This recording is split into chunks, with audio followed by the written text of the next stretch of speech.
Hey, this week we are back with Dr. Andrew Hill from Peak Brain Institute.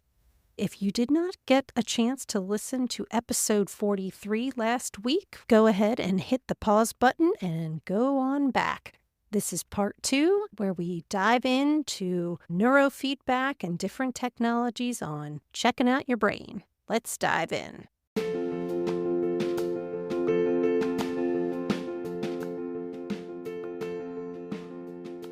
Welcome to the Wellness Empowerment Project. I'm Trish. And I'm Julie. We are two nurses exploring holistic healing and wellness practices to empower you to be the leader of your own health. Join us as we try out new things, or as we call it, weird shit, and have some fun along the way.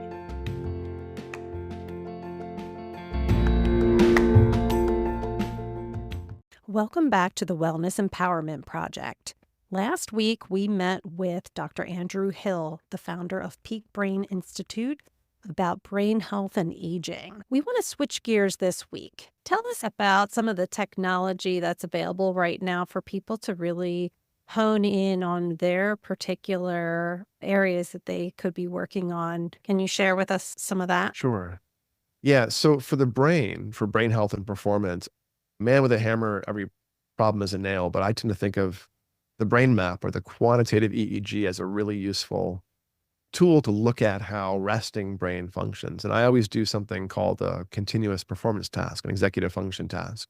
These are really simple computerized tests that will actually tease out an awful lot of performance aspects around executive function, around fatigue, around sensory function, perhaps, depending how you structure the test.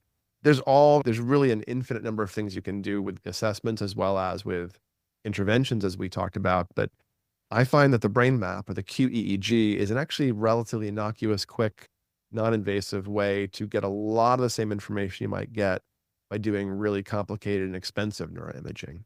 And maybe getting more information sometimes. You don't see functional issues on a structural MRI or an X-ray or CT, but you do see a speed of processing issue or inflammatory big injury stuff on an EEG well before you would see it. So I find an EEG, or a quantitative EEG, to be really the sort of pinnacle of access for individuals to understand how they work in a way that maybe we haven't really understood we can see. And a brain map, or a QEEG, is just a cap on the head, an EEG. You measure the brain at rest for about 20 minutes, half of that eye's closed and half of it eyes open. And then you compare that to age-matched samples, to population metrics, and say, look, here's how you're weird. Here's a bunch of ways in which you're different than typical. People are weird. So population level metrics don't necessarily mean a lot. Great. Good job. Be weird. Your alpha's doing this. Your beta's doing that. But you can also walk through all the features of the brain and say, look, here's some plausible ideas. Back midlines running lots of beta. Ooh, often that means we're threat sensitive and ruminating. Oh, you really are. Oh, okay. Sorry, dealing with that. Isn't it cool? Look at that. You can see it. Do you want to change that? Is that important to you to stretch? Probably can do something. Let's see. Let's see how it feels. So this area of biohacking the brain ends up being a little bit mysterious because we don't understand the brain that well, but it's not at all blind. Like when you do something to your brain, you feel different a couple of days later or a couple of days into the process. It actually starts landing. You have this ability to look at the brain at rest and predict, oh, I think there's features of executive function, stress, sleep, et cetera, that might be interesting. People always know how they feel. People know it's real. They know if they're distractible or impulsive or having word finding issues or obsessive. They're very aware of those things. And the level of population analysis, again, being muddy, what I find is useful is only really validating stuff people already know to be true in this kind of data. You don't want to say, hey, I think this thing might be true about you. Say, here's a feature of the brain. Here's a resource. It often works this way when it looks like that. Does that fit your experience? It does? Cool, we might be seeing something interesting. Oh, it doesn't? Let's move on. Let's not worry too much about shoehorning in something that might be true.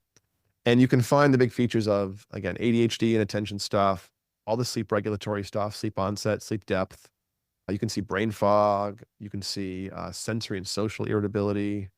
And then all the anxiety flavors jump right out as individual resources in the cortex cramped up. Once you see these things, again, as I was saying earlier, the agency starts to build up. You understand how you work, and you can start to then navigate your resources differently and make different choices and decide what interventions might work. What I do is this thing called neurofeedback, which is a way of training the brain or changing the brain if you wish to tune some of these resources. In the case of aging, executive function, sleep, a whole bunch of features, there's a big set of tissues that run ear to ear. The sensory motor cortex is two. Sensory is ascending information and motor is descending control information. The strip of tissue is very integrated with the deep thalamus, the deep switchboard of the brain. It runs a lot of the brain and behavior in a bunch of interesting ways. We often exercise up a certain beta wave called sensory motor rhythm on that tissue, and it produces more control over the circuits that use that tissue, which is an awful lot of them, all the executive, all the sleep. So you can exercise, measure beta waves in real time, and whenever they flex a little bit in the right direction, you applaud the brain with auditory and visual feedback. Right? Oh, okay, stuff's happening when I raise my beta. All right. And then you withhold the applause when the brain's beta drops. And the brain's, hey, where's my stuff? I don't like no stuff. Where's my stuff? And you applaud again when the beta comes back up. And this is operant conditioning or biofeedback on brainwaves. You move the goalpost every few seconds and gently encourage the brain to shift itself. Neurofeedback, weirdly, is mostly involuntary. You can't feel your brainwaves. You're like, really? I'm watching a Pac-Man on the screen stop and start? This is training my brain. Really? But the brain's hearing, good job, brain, good job, brain, good job, brain. Nope. Good job, good job, good job. Nope. Again and again. About 3 sessions in, the brain goes, oh, bring up the beta. Here you go. And it brings a big surge of beta to the party. And you go, oh, I feel different right now. That's weird. Am I imagining this? I might be. No, there's something there. Then it wears off. Like an hour or two later, you're like, no, I don't know, maybe. The next time you try it, you're like, oh no, wait a minute. Wow, I feel calm. I feel focused. That's interesting. Then your sleep is different that night, or your reactivity is different, or your procrastination is different. Little subtle flex here and there for about 24 hours. Then it wears off. You have this opportunity to grade the workout, to examine how you felt, notice subtle changes, and see if they're goal congruent. Did you notice a change in your anxiety, your speed of processing, your impulsivity, your cravings, your seizures, whatever? You can gently iterate until you're getting effects you're looking for, and then repeat the same protocol a bunch of times and build up changes. If you look at the brain at rest, look at brain mapping across a couple of months, you can see changes build up over time that track the changes you're getting in like executive function testing and the person's experience. So for a lot of the stuff we would consider labels, things that happen to us, diagnoses, those are actually things you can almost always change. Like all the anxiety stuff, all the executive, the sensory and the social, if you can see the resources, then you can stretch them. Then you can get in there and start to try, how does this feel? How does that feel? A little bit of range of motion almost, if you will, in some of these resources. And then you get the experience. It's a progressive sort of demystification as you go. Eventually your brain is changed and you can see the changes in everywhere, in the behavior and performance. Everyone around you is noticing it. The brain data also shows the long-term changes, which is nice. A lot there. Yeah. Yeah, no, there's a lot there, but going back with the QEEG and using that to be clear on what neurofeedback tools to be implemented. Is this something that someone can do virtually, or do people need to go into an office to do them? What does that process look like? Yeah, you can do brain mapping or EEGs remotely. Certainly neurofeedback you can do remotely. I would say about half the people in the world that do neurofeedback will use QEEG as a tool to assess and guide what they're doing. And the rest will have more of a recipe book or a piece of software that is more self-adjusting. I prefer the tailored individualized approach. I'm a little biased in that way, perhaps, but QEEG is not that hard. EEG is a relatively low-key technology. You don't require a giant magnet. You don't need $1 million of helium. There's no injections. There's nothing invasive. My company, Peak Brain, sends EEG caps around. We send it home. We have coaches work with you live. So you put a cap on your head. You squirt it full of gel. We a little more gel. Oh, next one over. Okay, there you go. Until we have signals streaming off the head in 20 locations or so. And then you sit still, record your brain at rest. There's the data. There's the EEG. The Q part is the processing. So you take the person's resting eyes closed and resting eyes open data, clean it up and remove the blinks and the coughs. And when they fell asleep for 3 seconds, get a couple minutes of really nice data and compare that, the average patterns of the amounts of brain waves, the speed, the connectivity patterns, these are resting patterns, if you will. A brain map on you today will look the same next week and the week after for a long time. unless you did something to your brain.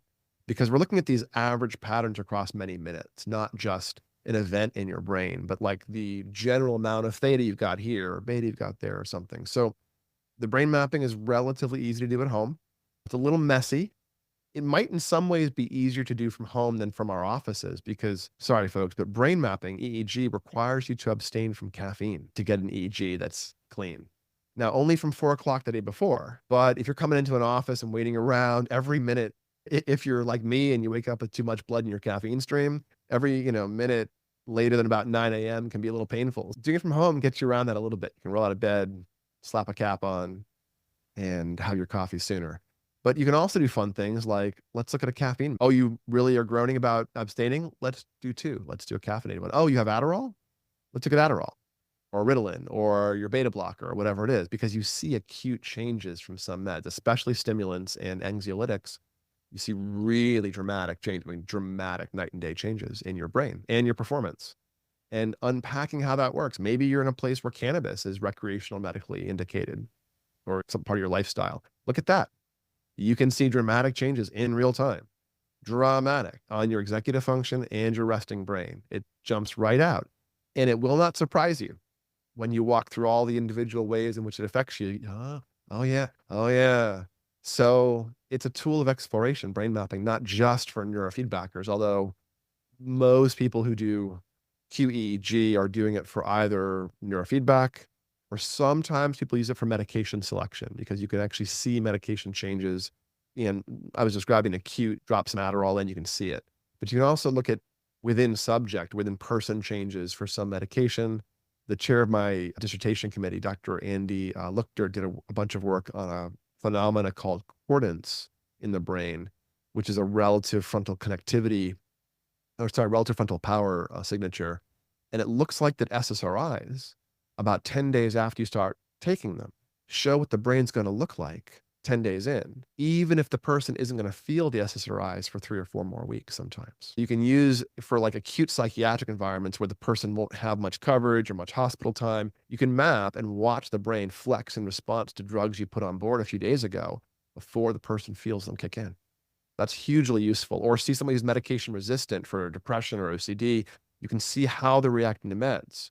Or I can't tell you the number of kids I look at where I'm like, oh, this kid doesn't respond well to stimulants. Is that what you're telling me? Yeah, I can see why. Yeah, ADHD, sure. But look at all this anxiety. He doesn't have any alpha. Your kid has no chill. Tons of beta.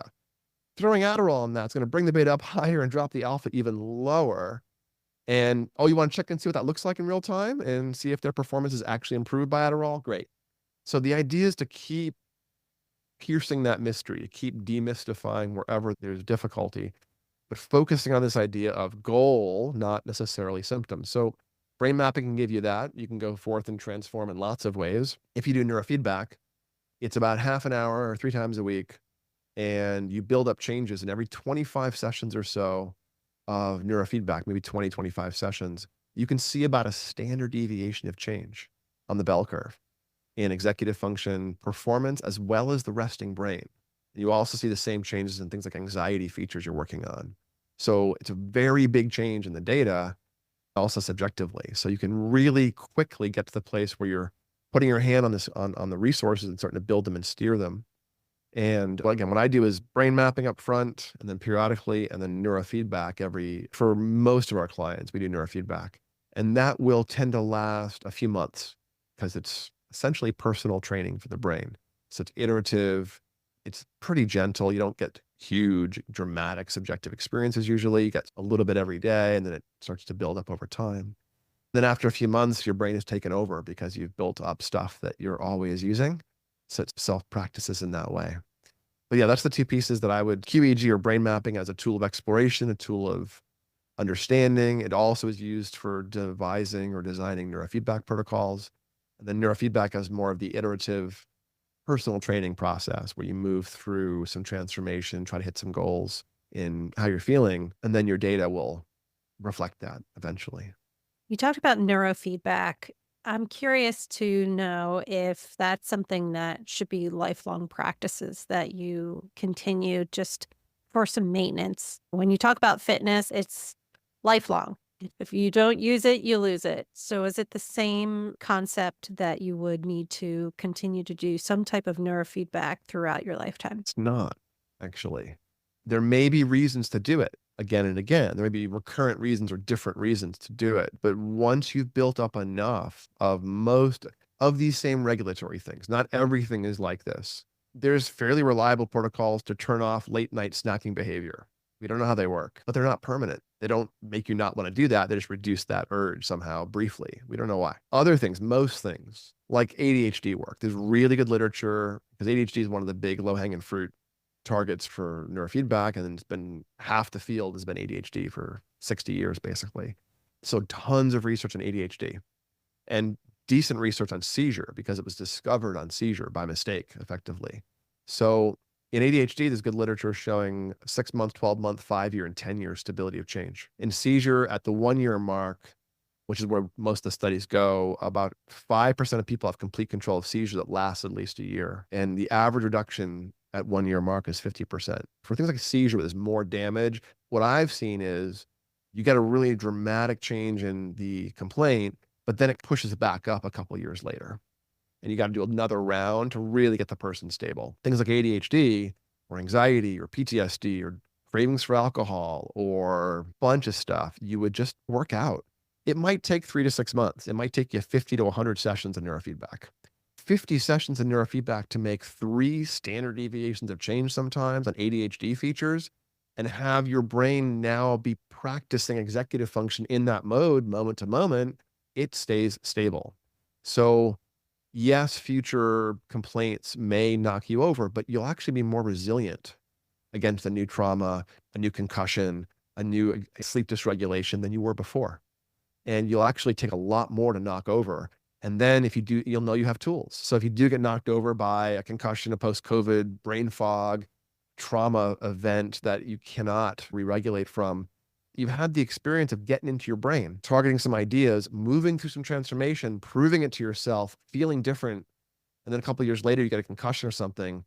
Oh, got a call, peak brain. Hey, I got another concussion, or I fell off the wagon, or it was ADHD when I was 8, but now it's social anxiety that I'm 14 or whatever. So once we have a relationship with clients, we often do work with them. Peak Brain, the company I have now, is almost 9 years old.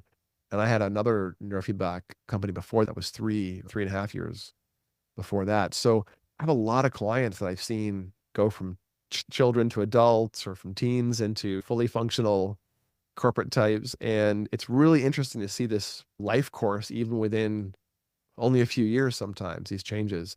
But no, for most things, neurofeedback is permanent and somewhat of a closed process. We don't need to keep doing it. Now, I do have clients who are on session 500, 600, 700, 800. And yeah, you can do about 100 sessions in 6 months to give you some sense. But like a client who's at 600 sessions, it might be because when I met him, he was, one example, high functioning autism, and eye contact was tough, and verbal prosody. And he talked like this all the time and would stim and would obsess and would get really dysregulated and upset when his OCD wasn't carried through. Yeah, he was cognitively relatively intact, a little bit of issues there, but he had the dignity of a beautiful, intact mind and thoughts and emotions. He cared about stuff, and he's this interesting dude. And yet, pretty autistic. It was really in the way and really dysregulated. In the first round of 6 months, he really dropped a lot of the OCD and sensory stuff. They took a break. And then he had a different roommate, a different live-in person, and it was a little dysregulated. So he did a little more work, and he got another leveling up in social processing and frustration tolerance. Then he started to want to soar, so he was competing in swim meets. We were all right, do some more work, and he wanted to go work more independently, so he worked more on language stuff. And he got more obsessive after some hormones shifted, I think. So we did a little more work on his OCD. But at this point, he's a dramatically different person than he was 4 or 5 years ago, just chipping away at goals, but he didn't need to keep going. After this kind of person with severe developmental, atypicality and some complaints there, some actual deficits there, I usually train folks like that for 6 months to a year, 100 sessions, 200 sessions to really get folks where they want to go when there's a lot going on. But I do the same when I have my high-level CEOs or athletes or actors who are squeezing the juice out of life and trying to just keep at the top of their game. They close the big gaps in anxiety and sleep and stress in the first 3-4 months, and they keep training. because they like how it feels and because they get somewhere from it. And you get this nice little subtle support. And then every so often a discontinuous change where they get a breakthrough experience. Or I have a really reliable track record now of mid 40s and 50s, high level executive CEO types who 6 months in are experiencing the meditative jhanas, these absorption states, because they start meditating with a brain that is dramatically different than the one they walked in with. And all this plasticity is high. And they're like, usually men, they're usually pretty brusque, high level, grumpy, stressed out type A people. And initially I'm like, oh, hey, we have meditation. We have neurofeedback. Oh, I don't want to do that meditation stuff. Bambi pammy. And then a few months into, hey, doc, what else you got? This is great. What, can I add some more stuff? Yeah, I got this mindfulness teacher for you. You want? Yeah, okay, I'll try that. And a few months in, it's like they've been meditating for 20 years with their stability of focus and the after effects and the way it's impacting their life. Or I do alpha theta creativity work for some of these folks, and their spouses call me and say, hey, whatever you did, do more of it. We just had the best therapy session. He brought me flowers. I don't know what's going on. What are you doing over there? Do more, because you get this ability to, again, not think about necessarily diagnostic labels. It's more about, oh, sir or ma'am, you'd like more access to your emotions? Okay. Hey, try this. See if this elicits a little more for you of that phenomena. And you get to validate it. And then judging on that workout, on that neurofeedback, you can then iterate more change in that direction. So it's progressively just thrusting agency upon people and giving them the experience of different neurofeedback that should produce effects that are pretty close. And then we tune based on what they experience. It's not perfect right away. It's like figuring out how a workout feels and adjusting a little bit. You might feel a little wired or a little tired after a session, or have some sleep disrupted briefly. Don't ignore that. Tell your provider, because that's really useful. You go, oh, that happened after this. Great. Let's adjust it here. Try this one. You can almost always get better and better. So this is why it's more of a personal training metaphor than medicine. There's not like a decision tree where this means this intervention necessarily. It's more, oh, these goals, this brain, okay, there's a gap here. Let's move these resources and start seeing what the person's brain likes to do. So those are the big tools that I try to bring to bear. It tends to be a little bit of a mix of all of them for everyone. Thank you so much, Dr. Hill. This has been just an amazing conversation, wealth of knowledge. And at the end of the day, I feel like anyone working with this should be very empowered for how we can move forward and change our life. If someone wants to know more about your work, wants to work with you and follow up, how can they find you? Yeah, so Peak Brain has some offices in New York City and Manhattan. You should come visit us. And we're also in St. Louis, Los Angeles, Orange County, London, and Stockholm. Those are the physical locations. If you want to come visit us, get your brain mapped, meet one of our senior coaches, and really get all geeky with your brain, do it. We'd love to see you. For folks that are coming to offices, we'll give everyone a half price membership who listen to this podcast. It's usually $500 a year, but it's half price for unlimited brain maps. Best deal in the world for QEEG is at a Peak Brain. If you're not near our offices, we'll still give you a $250 off a program, and you can work with us virtually. Just get in touch. Peak Brain Institute is the website, and Peak Brain LA is most of the socials. That was our first office. You can find me. I have a Head First podcast, and we're rolling out new episodes shortly. There's a bunch of old episodes there now. But yeah, let us know what your brain challenges are. Come chat with us on the website, hit us up on the socials, and would love to show you what your brain looks like and teach you how to make some changes if you need. Awesome. I'll make sure that we capture all of those details in our show notes so that people can easily find you. Thank you so much for all of the information that you shared today. It was a real pleasure. Oh, it's my pleasure. Thanks so much for having me, guys. Take care.